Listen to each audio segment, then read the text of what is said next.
Hi, fourth grade. Miss Fallon here. It is now Tuesday, and I decided to combine my spirit costume. So I am not just a princess. I am not just a superhero. I am Princess Superhero. I'm going to be bringing you your science lesson for today. So I want you to get out your packet for Tuesday, and we are looking at how do organisms interact with their environment. As always with our reading, we want to be active readers. This book helps us be active readers. It gives us words that are going to be found in the story that we're going to read, and it has questions for us to be thinking about as we're reading.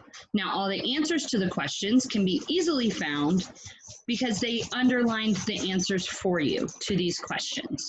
So as we're going through, we're going to be thinking about these questions and looking at the answers that are underlined. Now, looking at the questions, some of the questions are, what do all living things need? How do plants make food? What is a consumer? What is an herbivore, a carnivore, an omnivore, and a scavenger? Also, what is a decomposer? What is the predator-prey relationship? How does energy move through a food chain? What is a food web? How do changes in an ecosystem affect a food web?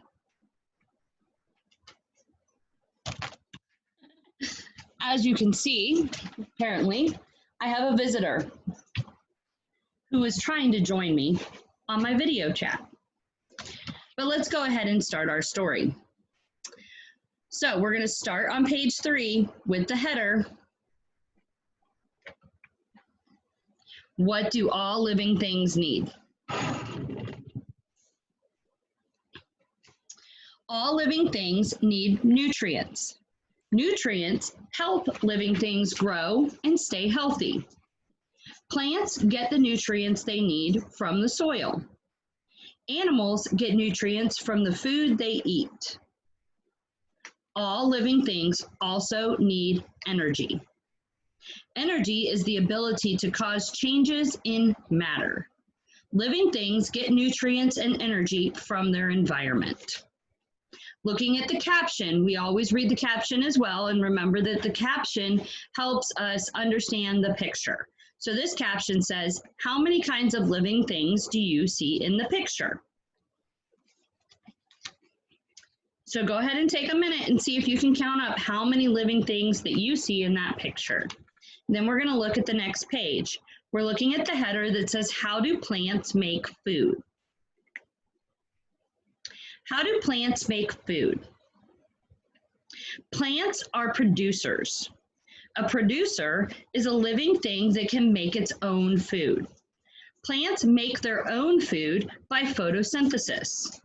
Photosynthesis is the process in which plants use energy from the sun to change carbon dioxide and water into sugar and oxygen. Photosynthesis takes place mostly in plant leaves. The leaves contain a green substance called chlorophyll. The chlorophyll traps the sunlight. The plant's roots soak up water and nutrients from the soil. The plant's leaves take in carbon dioxide. This is a gas. Plants give off oxygen. Humans and animals need oxygen to breathe. And then the caption at the top with the picture says, green plants use energy from the sun to make their own food. We're now looking on page 5. There we go. There it is. Plants make sugar. The sugar stays in the plant's roots, stems, and leaves. The plant needs the sugars to stay alive. Photosynthesis takes place over and over. Without it, the plant will die. Without plants, there would be less oxygen in the environment. There would be more carbon dioxide. we could not live. So remember, we need oxygen to breathe, and plants create that oxygen for us. Looking at the diagram, this is another text feature. It has a caption and then it has labels of the plant. So the caption says, this is a diagram of photosynthesis. It shows how the process works. We're going to start with the sun. Sunlight shines on the plant's leaves. Then we're going to go down. It has water collecting on the leaves. It has light energy from the sun. And it says chlorophyll absorbs light energy from the sun. Now we're going to come down to the roots, and it says roots soak up water and nutrients. And it shows us the nutrients from the soil and the water from the soil going into the roots. Then it says leaves take in carbon dioxide. Remember, carbon dioxide is not what we need to breathe. It's what we give out into the air. And then it says leaves give off oxygen. So the plants convert the carbon dioxide into oxygen. Looking at the next page, we are now looking at the header that says, what is a consumer? What is a consumer? A consumer is an animal that eats plants or other animals to get energy. Consumers can't make their own food. They get their food from other sources. The food that a consumer eats depends on where it lives. Different consumers may eat the same food, but there may be a lot of consumers but not much food. Some consumers will not have enough to eat. There may be a lot of food for a type of consumer. The numbers of that type of consumer will grow. Eventually, there will be too many consumers for the food available. And looking at the caption with the picture, it says, suppose more cows come to graze in this field. What might happen to the grass? So we all know that cows eat grass. So if there were more cows in that field and all the cows were eating grass, what would happen to the grass? It would disappear. So we are now looking at page 7.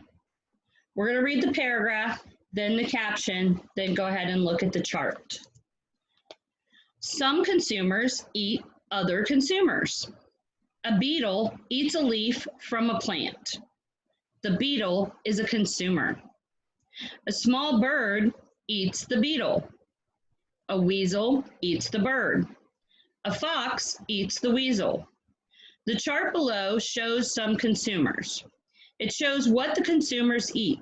It also shows what eats the consumers. Looking at the caption up at the top, it says, the eagle will eat this fish. The fish ate algae and smaller fish. And now looking at the chart, consumers, a red fox eats crickets, nuts, and mice. But bobcats and wolves eat the red fox. Birds eat insects and seeds, but snakes and squirrels eat birds. A mole eats insects, but owls and foxes will eat a mole. A trout, or a fish, eats fish eggs and algae, but eagles and otters will eat the trout. So it's all kind of a cycle. Looking at the next page, we're going to start with what is a herbivore. A herbivore is an animal that eats only plants or other producers. Many herbivores eat a lot of plants because they need a lot of energy to survive. Some herbivores eat almost all day long, every day. Herbivores come in all sizes. They live in many different environments. Some eat every part of a plant. Others only eat certain parts. Many forest dwellers are herbivores. Moose and deer are large herbivores. Woodchucks and beavers are smaller herbivores. These animals like the sweet fruit on plants. They strip off tree bark. They munch on grasses, nuts, and twigs. Some forest insects feed on leaves. And the caption says, some forest herbivores eat all parts of a plant. We're looking at the next page with the picture of the manatees. We're going to read the paragraphs and then the caption. Did you know that some herbivores live in the ocean? Manatees and dugongs are large sea mammals. They have strong snouts and rough lips. They pull up seagrasses and weeds. Green sea turtles eat algae. Parrotfish and unicorn fish also eat algae. Shrimp and crabs eat algae too. Some herbivores live in the desert. Kangaroo rats and mice eat mostly seeds, but they will also eat all parts of a cactus plant. They will eat the spiny outside, tender fruit, and the juicy inside. Tiny ants and beetles also eat cactus. Quail are desert birds. They eat cactus seeds and fruit. Bighorn sheep and burros like to eat brush and grasses. And looking at the caption, it says, manatees live in warm coastal waters. They eat the plants they find in the water. So remember, herbivores only eat plants. And remember, plants are producers. Turning the page, we're now looking at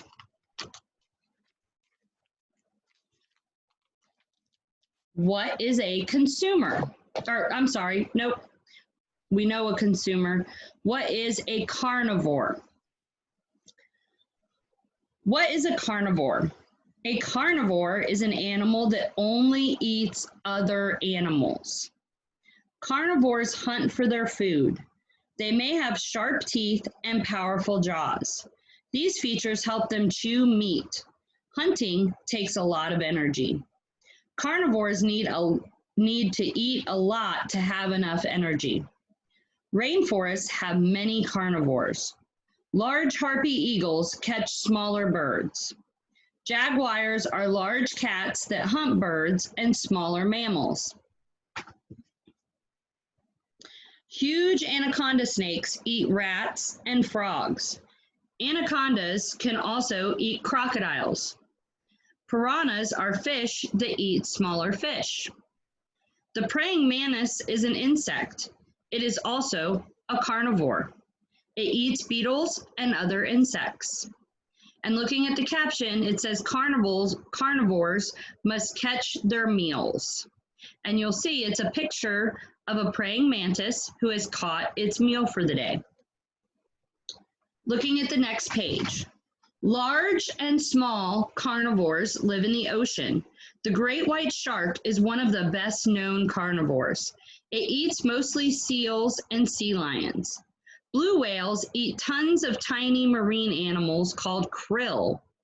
Toothed whales also eat shrimp, fish, and penguins. Some fish eat other fish.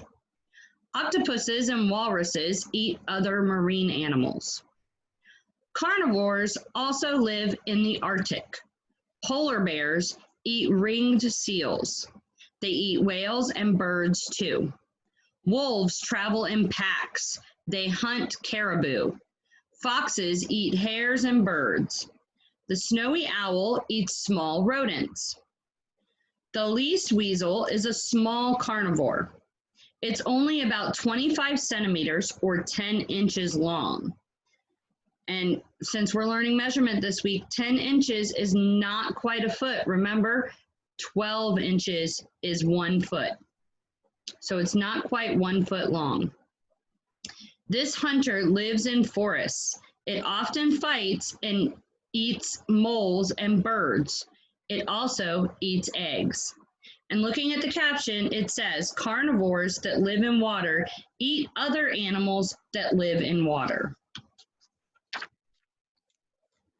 On the next page, the header is, what is an omnivore? What is an omnivore? An omnivore is an animal that eats both plants and other animals. Forests have many omnivores. A chipmunk's main food are seeds and nuts. It also eats bugs, eggs, and small lizards. Black bears eat plants and fish. They also eat small mammals and insects. Baboons live on the grasslands of Africa. They eat plants. They also eat lizards, insects, and birds. Emus live on the grasslands of Australia. They are large birds. They eat caterpillars. They also eat green plants and seeds. Peacocks eat insects and flowers. Sometimes they eat reptiles or small mammals. And looking at the caption, it says, omnivores have a large choice of foods. They eat both plants and other animals. We are now looking at the page that says, what is a scavenger? What is a scavenger? A scavenger is a consumer that eats dead plants and animals. Scavengers have an important job. So it may sound gross, but it is an important job. Remember that. They remove dead animals and plants from the environment. Possums, foxes, and coyotes are scavengers. They eat dead animals. Crabs and shrimp eat dead material in the ocean. Cockroaches eat dead plants and animals. California condors, seagulls, and crows are also scavengers. Hyenas eat dead animals and plant material. They even eat bones. Packs of jackals often follow hyenas. The jackals eat whatever hyenas leave behind. And the caption says, scavengers help clean up the environment. Looking at the next page, what is a decomposer? What is a decomposer? A decomposer is a living thing that gets energy by breaking down waste and remains of plants and animals. When living things die, they still have nutrients in them. Decomposers help recycle these nutrients. It takes a lot of decomposers to break down a plant or an animal. Bacteria and fungi are tiny decomposers. There can be 1 billion of them in a handful of dirt. Earthworms, snails, and slugs are also decomposers. They eat dead material. They leave tiny bits. These bits are easy for the bacteria and fungi to break down. Crabs and young insects live in water. They are also decomposers. Some bacteria and fungi also live in water. What is the predator-prey relationship? A predator is an animal that hunts and kills other animals for food. Prey are the animals a predator eats. Most carnivores are predators. An ecosystem needs predators to stay in balance. Predators eat some of the herbivores. Then there is enough food for the rest of the plant eaters. Predators also eat sick or dying animals. This helps keep the other animals healthy. Predators have adaptations that help them catch prey. They are often fast. Their eyes and hearing may be sharp. They may have claws to grab their prey. Many prey have adaptations to help them stay safe. They have hard shells or sharp quills. Some look like twigs or leaves. Others make the predators think they are dead. And looking at the caption, it says, the great white shark is one of the top predators in the ocean. No other animal preys on it.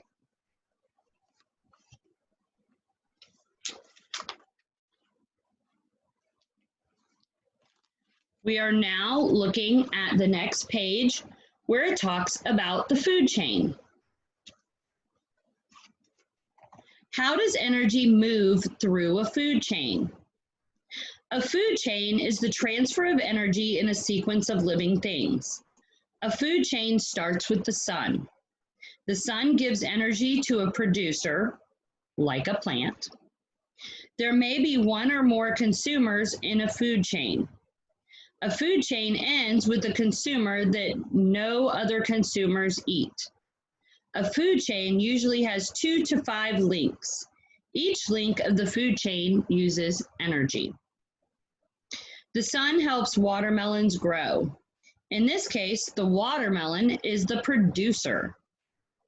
A person eats a piece of watermelon. The person is the consumer. This food chain has 2 links. One link is to the watermelon, the other link is the person. And looking at the chart at the top of the page, it starts with the sun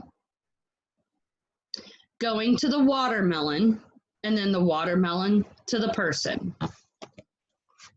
Looking at the next page, a food chain usually has at least one predator. A predator can become prey for another predator. Look at the food chain below.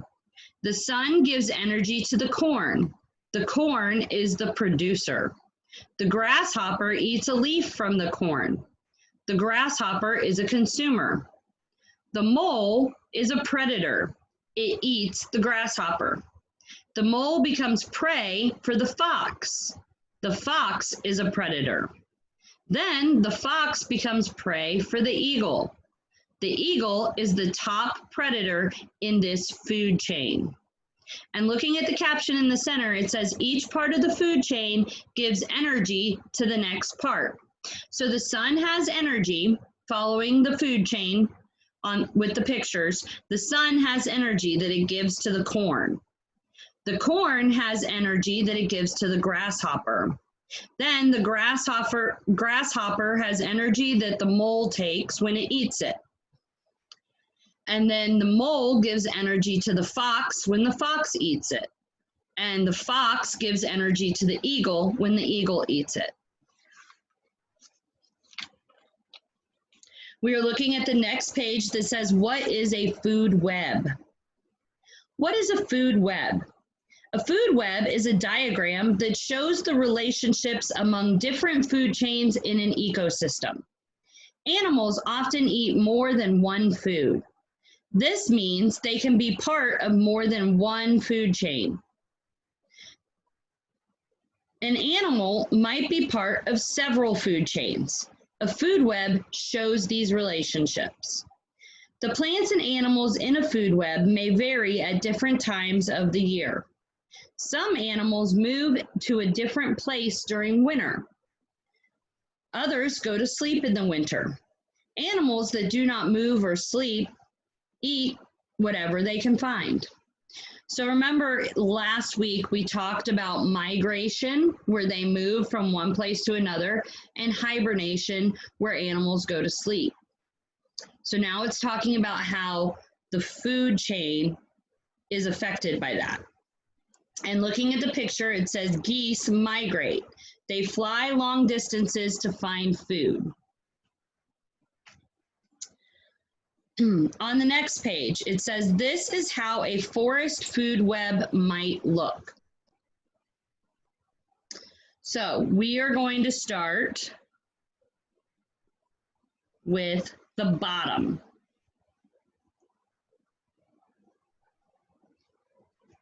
Oh. We are going to start at the bottom with the producers, plants. So we're going to be looking, the glare is right here, grass, the plants. We're going to start there. We're going to kind of go up and circle around. So plants are producers. They use the sun's energy to make their own food. Looking at the next one up, it says the robin and toad get their energy from plants and insects. And up at the top of that, it says the hawk is the main predator and the biggest consumer. It eats rabbits, toads, and even other birds. Going over to the other side of the hawk, it says the rabbit will be consumed by the hawk. If rabbits were not eaten by hawks, they would eat more plants, which would affect all other consumers. And then down at the bottom, it tells us about the dead plant or animal, the decomposer, with the bacteria and the fungi. All the living things in the food web eventually end up as food for decomposers, which return nutrients to the soil so that the cycle can continue.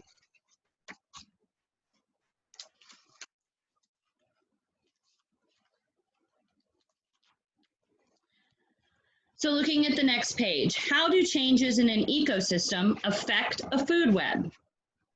Any change in an ecosystem affects its food web. Let's look at a forest. Fire is a natural part of a forest ecosystem. Suppose there's no fire for several years. Rotting wood and leaves build up on the forest floor. Producers, such as grasses, don't have room to grow. The herbivores might not get enough to eat. Some may move or die. Then carnivores and omnivores won't have enough food. They may also move or die.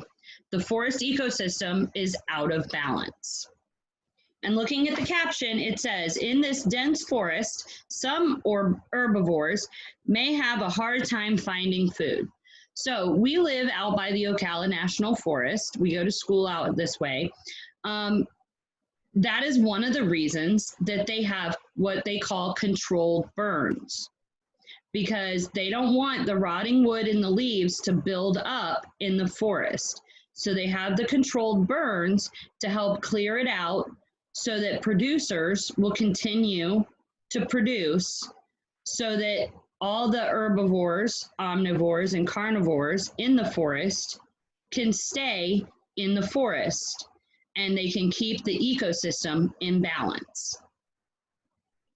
Looking at the next page, it says, now, suppose there's a storm, and this is where it's going to talk about fire, similar to the controlled burns. Lightning hits some of the trees and causes a fire. The fire burns the growth on the forest floor. It may burn some thick sections of the forest too. The good news is that forests naturally recover. The ashes from the fire contain nutrients that recycle into the ground. New plants appear. These plants supply more food for the herbivores. The population of herbivores increases. There is more food for the carnivores and omnivores. When the forest growth is thinner, it's easier for animals to find or build homes. The number of animals increases. There is more food for each link in the food chain, and the forest ecosystem is back in balance. And looking at the caption, it says a fire can help the plants and animals in a forest. So that's one reason that we have these controlled burns in the Ocala forest. And that is our story for science. As always, we have our glossary that has the words that we learned in the story and the definitions of them. Now, it has a responding section. I know I didn't provide questions for these. This is just an informational lesson for you. But if you would like to, responding, you can observe your own decomposers. And I'm going to show you how we can do that. But first, let me read. Observe decomposers. Watch decomposers at work. Ask an adult for a small piece of bread, fruit, or vegetable. Use a cotton swab to put some dust or dirt on one part of the food. Put a few drops of water on another part of the food. Put the food in a small plastic bag. Then close the bag tightly. Look at the food every day for a week or two. Notice the changes. Do not open the bag or touch the food with your hands. So, this is what we are going to do.